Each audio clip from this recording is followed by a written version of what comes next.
No soy mucho de salir a acampar, no es lo mío, pero de todas formas terminé aceptando cuando me insistieron tanto mis compañeros del trabajo. Mi primo Ray me ofreció empleo en su agencia y quería encajar. Para eso, él nos propuso a todos ir a acampar a la montaña el fin de semana. Aunque no se me antojaba mucho, no pude decir que no. Aquel viernes llegué temprano al trabajo con todo listo. Terminamos de enviar unos trabajos pendientes y salimos hacia la montaña antes de la hora de la comida. Nos dirigimos hacia allá con 2 camionetas, las cuales dejamos en un restaurante al lado de la carretera. Las horas pasaban y nosotros seguíamos adentrándonos en aquel bosque espeso. Habíamos dejado atrás incluso los senderos y solo se escuchaba el viento entre las hojas. Encontramos un pequeño círculo de unos cuantos metros sin árboles y que nos llamó la atención. Parecía que había sido formado a propósito, pero no era lo suficientemente grande como para que hubiera cabido una cabaña. En ese medio del claro encontramos cenizas. Habían servido para una fogata en algún momento, pero por lo que nos dijo Ray, seguramente tenía semanas apagada. Cuando iba a avanzar, me di cuenta de que Ray y Fernando se habían detenido por completo. Luego, los demás se detuvieron a su lado. Me acerqué para ver también. Entre los árboles había un crucifijo de 2 metros de altura clavado en un montón de tierra removida recientemente. El Cristo en él era una figura de un hombre con barba que poseía una corona de espinas, pero por alguna razón no podía asegurar que era lo que pensaba. Nos llamaba la atención que estuviera ahí en medio de la nada, pero también nos provocó algo muy extraño. Uno de los chicos llevaba una cámara, pero no fotografió aquello. Como si todos supiéramos qué hacer, rodeamos aquella figura para no pasar cerca. Nos había puesto muy nerviosos aquel descubrimiento y justo empezaba a hacerse de noche. Nos parecía más tarde de lo que era porque los árboles apenas dejaban pasar algo de luz. No faltaba mucho para llegar al punto en el que íbamos a montar el campamento. Sin embargo, era necesario apresurarnos para llegar antes de que cayera la noche. Yo sentí de alguna forma que ya no estábamos solos en aquella montaña. Cuando me atreví a comentarlo, me di cuenta de que no era el único que se sentía así. El propio Fernando, con toda su experiencia, se quedó a la retaguardia del grupo, dejando que Ray marcara el camino. Le pregunté por qué se había colocado en esa posición y me dijo que había creído notar que alguien caminaba detrás de nosotros. Poco después, llegamos al lugar, montamos sin mucho problema las tiendas de campaña, prendimos una fogata y nos preparamos algo para cenar.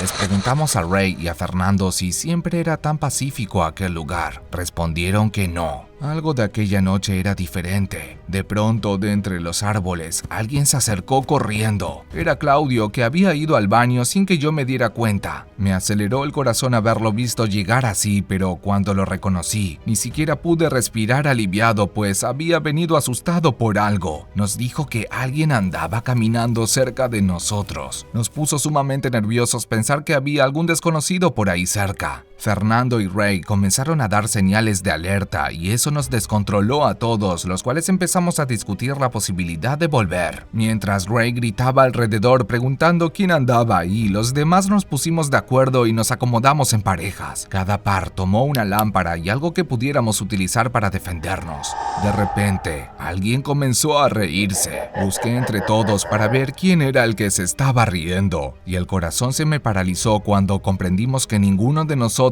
lo estaba haciendo. Sin embargo, alguien dentro de la tienda de campaña grande se reía. Con la lámpara en la mano, salí corriendo sin esperar a nadie. Huí por varios minutos hasta que las piernas ya no me dieron para más. No sabía dónde estaba, ni tenía idea de cuánto tiempo y cuánta distancia había recorrido. De repente, sentí que iba camino abajo por una pendiente y solo seguí por ahí. No me atreví a gritar porque no sabía qué era lo que iba a responder a mis alaridos. Caminé más de media hora. En un momento encontré aquel claro con los restos de fogata que habíamos visto antes. Me tranquilicé y respiré por un instante. No estaba seguro si aquel pequeño sitio era el mismo o no, pero aún así no sabía hacia dónde avanzar. Decidí esperar un poco en él. Me paré en el centro de aquel claro, entre los árboles a muy pocos metros. Alcancé a ver a aquel crucifijo tan macabro que habíamos encontrado antes. Seguía sin entender la razón por la que se hallaba allí. Escuché a lo lejos que alguien corría entre los los árboles y lo primero que pensé es que podía ser algunos de los demás. Grité y corrí para alcanzarlo. Lo que quería no era seguir solo en ese lugar, pero al pasar por aquella cruz, vi algo que me aterró. El Cristo del crucifijo había desaparecido. En ese instante, algo se movió entre las ramas muy cerca de mí. Eché a correr aunque ya no podía hacerlo como antes.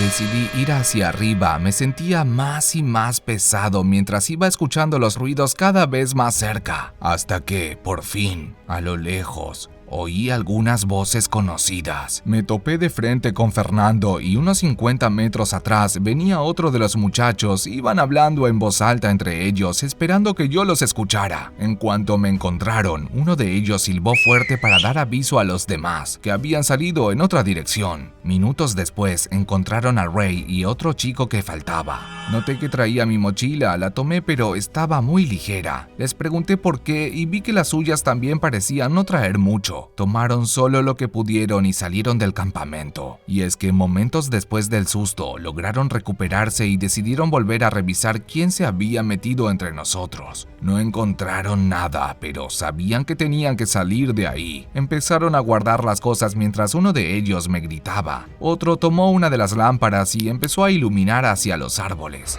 Arriba de uno de ellos, observaron algo que los hizo correr. No me decían por más que insistía y decidimos acelerar el paso para bajar cuanto antes de aquel lugar. Todos sabíamos que nos estábamos arriesgando, pero teníamos que hacerlo pues no podíamos quedarnos en aquella montaña esa noche. Llegamos por la madrugada al restaurante donde habíamos dejado los carros. Estaba el portón cerrado con candado y tuvimos que gritar hasta que despertamos a la dueña. Muy alarmada nos preguntó qué había pasado y en eso, uno de los chicos tuvo un ataque de pánico. La señora nos ayudó y calentó algo de la comida que había quedado. Nos calmamos y nos ofreció quedarnos en el restaurante para que no conduzcamos así. Estábamos tan cansados que, sin decir mucho más, nos quedamos a dormir. Yo me quedé debajo de una mesa, apenas tapado con una cobija. Todos se quedaron ahí dentro y nadie se quiso ir a las camionetas. Por la mañana yo fui el último en despertar. Cuando lo hice, no abrí los ojos. Me quedé escuchando la conversación de uno de los chicos con la señora. Le dijo lo que vio cuando iluminó hacia los árboles con la lámpara. Entre las ramas, observó aquella figura de madera, aquel Cristo con las dos manos arriba sosteniéndose pero completamente inmóvil. No se veía como una persona, sino como otra cosa. Fue un sentimiento muy extraño que tuvieron también todos los demás, algo que solo podría describir como un miedo sobrenatural. La señora le respondió que cosas muy extrañas merodeaban por aquella montaña y que ya no era seguro subir, pues nunca se sabía cuándo se podrían atravesar los límites que se habían marcado en el bosque. En el trabajo jamás se ha vuelto a hablar al respecto y nadie volvió a proponer que vayamos a acampar. Yo a veces pienso que nunca voy a dejar de tener la misma pesadilla, en la que despierto recordando ese lugar, me levanto, camino un poco y me topo de nuevo con aquella cruz vacía.